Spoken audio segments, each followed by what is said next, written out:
Hello, everyone, and welcome to another episode of the Rickless Paradise podcast. I am your host, Dystro, and tonight's episode is another Throwback Thursday episode. This one is of the TNA variety.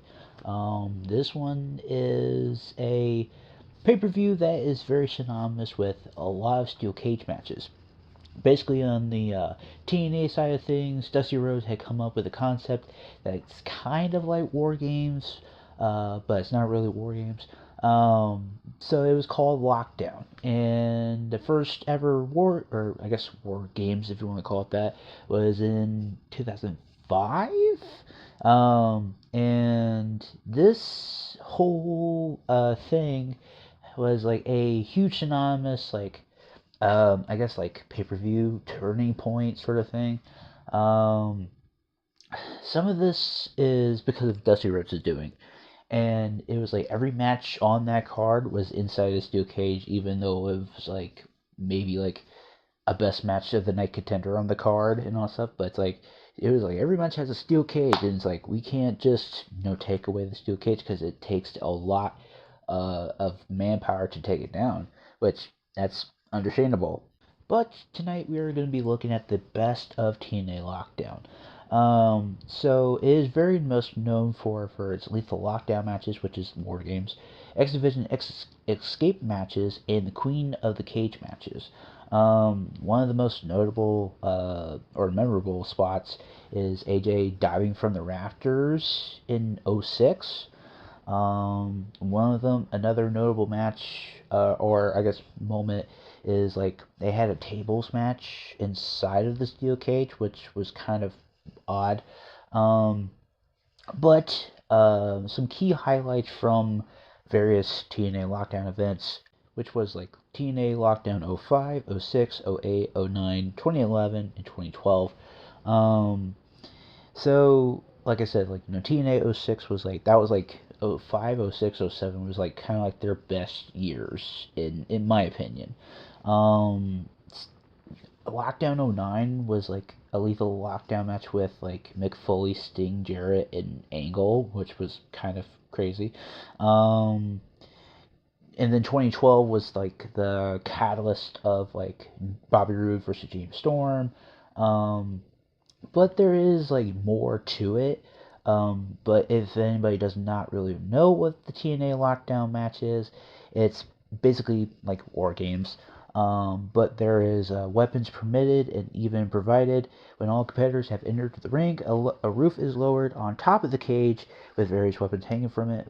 Victory can be attained by pinfall or submission. So the very first one was in TNA in Lockdown '05. It was Team Kevin Nash versus Team Jarrett, and it was BG James, which is Billy Gunn, DDP, and Shaw Waltman. Now you're thinking, why is there Team Nash, not Team Page or Team Waltman or something? I guess it was just because Kevin Nash just didn't want to work that night, I guess. So then the second one was Lockdown '06. It was Sting's Warriors. Sting, AJ Styles, Ron the Truth Killings, and Rhino, said R-Truth, defeated Jeff Jarrett's Army, which was Jeff Jarrett, Scott Steiner, and America's Most Wanted with Gail Kim and Jackie Gata.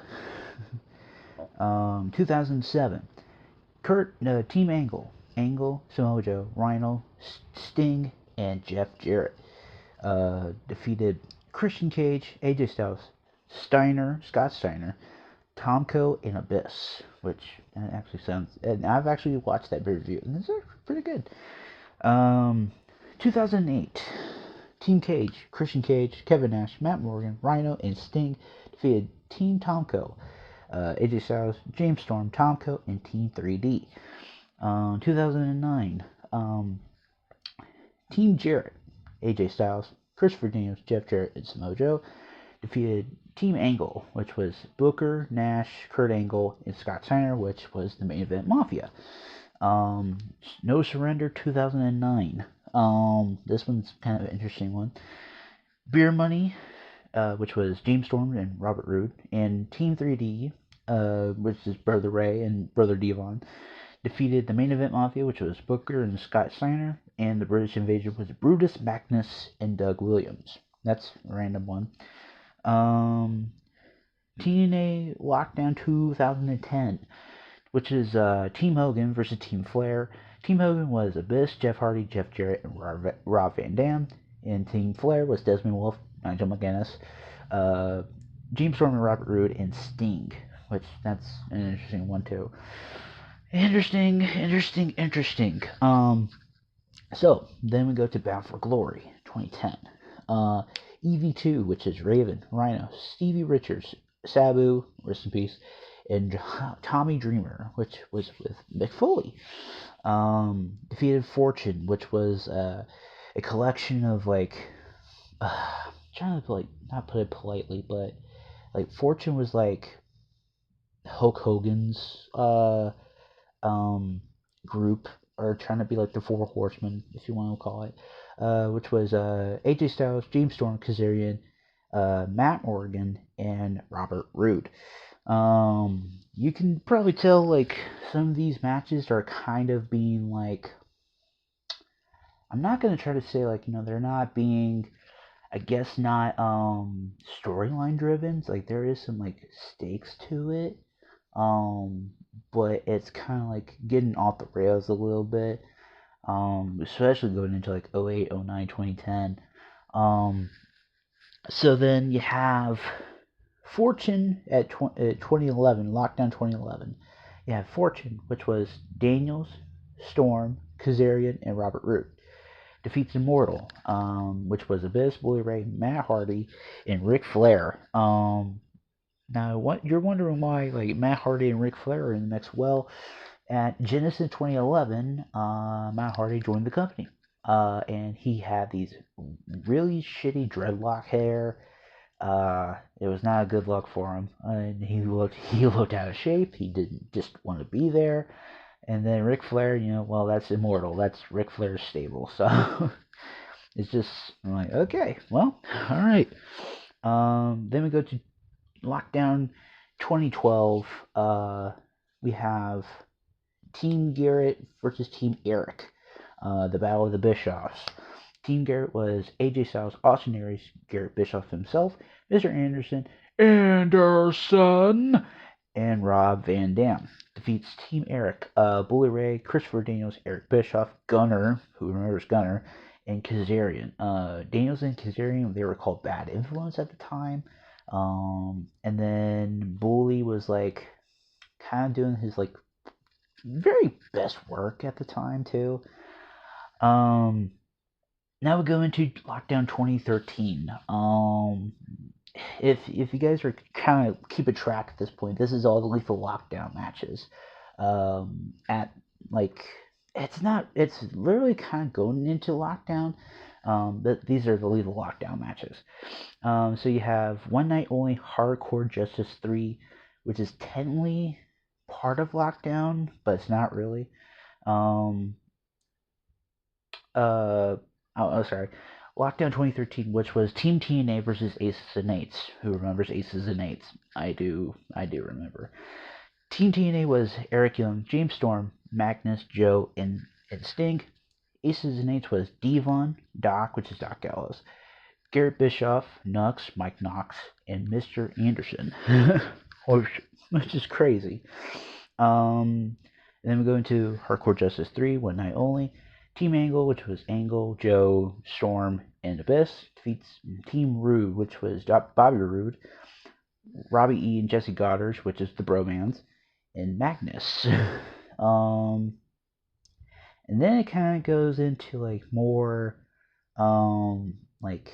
TV specials and all that stuff. The last one being 2016, it was Team Lashley versus Team EC3. And it just I don't know, it kind of just falls off the rails a little bit. And it's sad to say that. It's really sad to say that. So it's kind of bring it back up a little bit. So these are the 25 greatest matches in TNA Lockdown history. The first one being Jeff Hardy versus Raven. You're probably thinking, tables match instead of a steel cage? Well, yeah. In 2005, Jeff Hardy and Raven took part in a rare tables match inside of a cage. This match was brutal, playing with blood, tables, and back and forth action between two iconic wrestlers. This match took place at the very first Lockdown pay-per-view. I counted about 6 tables being broken in this match. Go ahead, count. Sticking with 2005 as well. AJ Styles versus Abyss. Now, this is like one of the best matches in Lockdown history too. And it was for a world title shot for versus Jeff Jarrett. I'm thinking it was like at the next pay-per-view, I guess. It was a true David versus Goliath story with a great conclusion to a heated feud.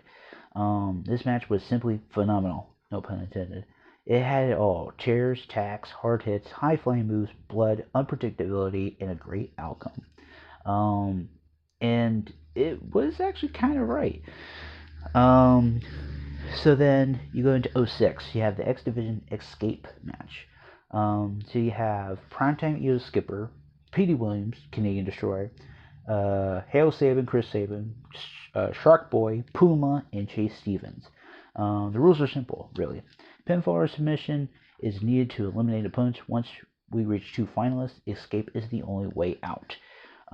Which, hence, X Division Escape. Kind of going into, like, 06 a little bit more. We have Sabu versus Samoa Joe, which is actually kind of a fever dream. Samoa Joe came into this match with 3 things: the X Division Championship, undefeated streak, and a bad attitude. Sabu came into this match with a broken arm, a steel chair, a spike, and dedication to end Joe's undefeated streak and become the new X Division champion. The rest is history. Then we go over the Sting's Warriors versus Jeff Jarrett's Army. Abyss versus Christian in 06. 1 year after his gruesome match with AJ Styles, Abyss would have another gruesome matchup, but this time only for the world title rather than a title shot. Abyss's trademark tax would come into play and eventually give the Monster his downfall. And then Christian Cage pulled off a true underdog story to retain his championship. Kind of going into 07 a little bit. And then we go over the Team Angle versus Team Cage. The escape match from 2008. Says this one doesn't have a full video of the match, but this was Jay Lethal defending his X Division Championship in this match that also included Consequences Creed, Austin Creed, or Xavier Woods, Johnny Devine, Shark Boy, Curryman, and Sanjay Dutt. Curryman, for those who do not know, is also Christopher Daniels. I'm thinking that was like when he got fired? I can't remember. This is like long ago, but I could probably not like remember very much. Then we go into, I guess, like one of the all-time like famous lockdowns of all time. 2008. This was Samoa Joe versus Kurt Angle. Samoa Joe picked up his first and only reign as World Heavyweight Champion at Lockdown in 2008, which is very sad. Very, very sad. This match was between 2 submission and mat-based wrestling experts. Angle and Joe had one of the best feuds of the year upon Angle's debut. Angle also ended Samoa Joe's 18-month undefeated streak in TNA. Possibly the biggest payoff of all their battles was Joe finally becoming TNA World Heavyweight Champion, which, no joke, was like a huge moment for 2008. So then we go into some like tag team variety matches. This one was from 2009. It is LAX, which was Homicide and Hernandez, versus Motor City Machine Guns, which is Sabin and Alex Shelley, versus No Limit, which was Naito and I can't remember the other guy's name. It was Naito and Yujiro Takahashi, freaking Pimp from Bullet Club. I was like, I can't remember. I have to remember his name. I have to. That was actually kind of interesting. That I didn't recognize that. But it was one of 2 tag team championship matches of that card. It was contested for the IWGP Junior Heavyweight Championships. Those City Machine Guns defeated No Limit for the belts in Japan and had their rematch at TNA's Lockdown. Also factor in LAX's Homicide and Hernandez.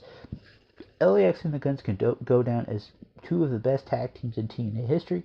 Add that No Limit is an experienced Japanese tag team featured on TNA pay-per-view. Was actually a pretty good match, if I can remember correctly.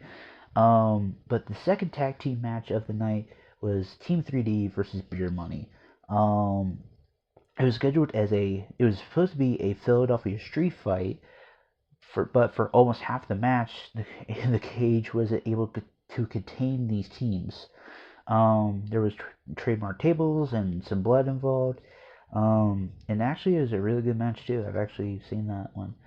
So then go into the knockouts territory. This is 2009. Angelina Love, who was the 5-time knockouts champion. Then we go into Austin Kong, who was the most dominant knockout in history. And then personal knockout of all time is Taylor Wilde. She was kind of like I'm trying to put this politely because she's actually really, really good. Taylor Wilde was kind of like not a jobber, but she was kind of like one of those like plucky-go-lucky baby faces that will sneak out like cheeky wins every once in a while, which is actually kind of cool. So yeah, these three individuals involved, it was actually an entertaining matchup. There were some short-lived alliances in the match, but plenty of action. 3 of the best knockouts to ever set foot in TNA ring, all locked inside of a steel cage. And then we go into 2009. This is going to be a tough pill to swallow here. So we go into 2009, Lockdown 2009. So this is when Mick Foley joined the company, and he was kind of like a de facto kind of spearhead, like a figurehead a little bit, like head of the company sort of person. And then he defeats Sting for the TNA World Championship. It's like, okay, that's kind of cool. But then it's like what do you do with him? Like, you have him as the figurehead of the company, and he's also the World Heavyweight Champion. It's like, what do you do? So you put him in a steel cage with Sting, of course. It's like, so what does happen? What does happen? That's good English. What does happen when you lock a hardcore legend and an icon in a steel cage? Well, you get TNA's 9th best match of 2009. Well, that and a new champion. Yeah, it was like one of those, like, I guess, like, I'm trying not to like shit on Mick Foley here. I'm not trying to shit on Sting either, but it's like 2009 was kind of like not it. It was like when it went into 2010, it was just not very good. So then we go into 2010, like I said. So we have AJ Styles versus the Pope D'Angelo De Niro, who is also Elijah Burke, which is actually kind of rare to see Elijah Burke in another company. In a time when the Pope D'Angelo De Niro was riding high and main eventing Impact, he earned a World Heavyweight Championship shot at Lockdown against the reigning champion AJ Styles. The two worked one of the better matches of the card. People would sure like to flash back to the days of when Pope was in the title picture, or when Pope was even on TV. De Niro came close to catching his first world title, but AJ Styles would stop him with some dirty tactics. This was when AJ was like a heel, and he was part of Fortune at the time too. But if you want to talk about heated rivalries in 2010, look no further than Mr. Anderson versus Kurt Angle. One of the most heated rivalries of 2010. Anderson keeps showing signs of disrespect to the Olympic gold medalist, and Angle would find it best to simply beat the respect out of Anderson. These two worked one of the best matches of the year at Lockdown. This match would further prove that Angle is one of the best wrestlers at Lockdown. So, I mean, that's bar none. Like, Kurt Angle is like really, really fucking good. And then we go into like 2011 stuff. Like then you have Kurt Angle versus Jeff Jarrett. It's like you're starting to tell that like Kurt Angle is like at this point in TNA, like '07, like '06, '07 when he first comes in, he's like balls to the wall, like insane, and he just wants to like put everything out there. I mean, like power to him, like more power to him, because like in WWE he was there from '99 till 2006. Like that's a pretty good long time, like 7 years. But then when he went into TNA, he was like there from like '07 to 2015, 2016 maybe. Excuse me. Um, getting a little choked up. And yeah, it's like he had better matches. Like he's always had good matches with just about anybody. I would argue like between TNA and WWE, it's like you gotta wonder like who had the better. I guess I wonder it's like who he had better matches with. That would be a good debate hour episode. So I'm gonna put that little pin in there. But at the time, 2011 was like Jeff Jarrett and Kurt Angle, and this was like during some like real life tension between them two, because Karen Angle, he was, or she, I'm sorry, she was actually kind of dating and going behind Kurt Angle's back and talking to Jeff Jarrett, and that kind of puts a little crawl in Kurt Angle.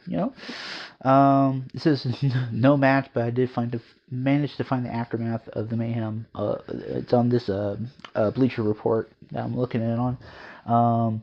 So the first fall would actually be kind of a 3 stages of hell kind of thing. So the first fall would be by submission, second fall would be by pinfall, and if it was necessary, escape. And this was like Karen Jarrett, which was Angle's ex-wife, would be proved to be the difference maker in this one, slamming the door on Angle's head and pulling her husband Jeff out for victory. Angle provided another match of the year contender at Lockdown, which is actually kind of true. So then it kind of goes into 2012, and it went over the Fortune and Immortal match that I had just talked about previously. But yeah, so Lockdown as a whole, it's good in its spurts, like it's good in its good moments, but then it's like when you get to like 2010, 2011, 2012 and beyond that, it kind of starts to like window down a little bit. It starts to become like not so um grotesque. It doesn't become like a physical fight or anything, because like in 2005, 6, and 7, maybe '08 a little bit, you have like blood and you have weapons and you have all this all like it feels very very raw. But then like when you go into like 2013, 14, 15, 16, it just starts not to become as like I guess enjoyable for some of us TNA fans. If you've been there since like the beginning, like '02 to like now and all that stuff, that's like very very good dedication, because you've been through the highs and the lows in this company's history, and I really commend you for that. I started watching TNA around like when they were like on Spike and all that stuff, which was like very very like I guess like 8 years into the thing. Um, but yeah, that's like I guess my I guess um I'm trying to what am I trying to think of? That's like my experience with TNA. But I can go on all day about talking about TNA, because there was like a lot of like misbooking opportunities about TNA that I wish I could go over. There's a lot of people that I wish they could have pushed a little bit more, but I will say that for another day. Um, but yeah, that is it for this third Throwback Thursday episode. I hope you guys enjoyed it. I surely did, because it's something that I actually like to talk about, which is wrestling. Um, But if you have made it to the very end, we do really appreciate it. Please make sure to follow us on all social media links in the description below, which will take you to our Linktree page, which will have our Instagram page, Twitter page, the Reddit page for the podcast. My gaming YouTube channel is up there. I am currently almost on the verge of 1550. I was at it, but now it went down a little bit, which is fine. It happens every once in a while. And then we're trying to get the Reckless Paranormal channel up and running, but at this moment we're just gonna put a little pin in it. But I do have the song of the day, and it is "Don't Do Me Like That" by Tom Petty. This was a request from Marissa herself, so shout out to you. I don't know if there's a music video for it. If there is, she will put it in the top right hand corner. And that is it for the month of June. I hope you guys enjoy this month of June. Lots of different topics, but July is coming around the corner. Don't know if we're going to be talking about 4th of July stuff probably coming up, which we probably will, and the next Shoot the Shit episode. But yeah, hopefully you guys enjoyed this episode. Happy end of June, and let's just see what this next 6 months hold for us on the Rex Paradise channel. Hopefully you guys enjoyed it. But yeah, I will see you guys next week. Peace.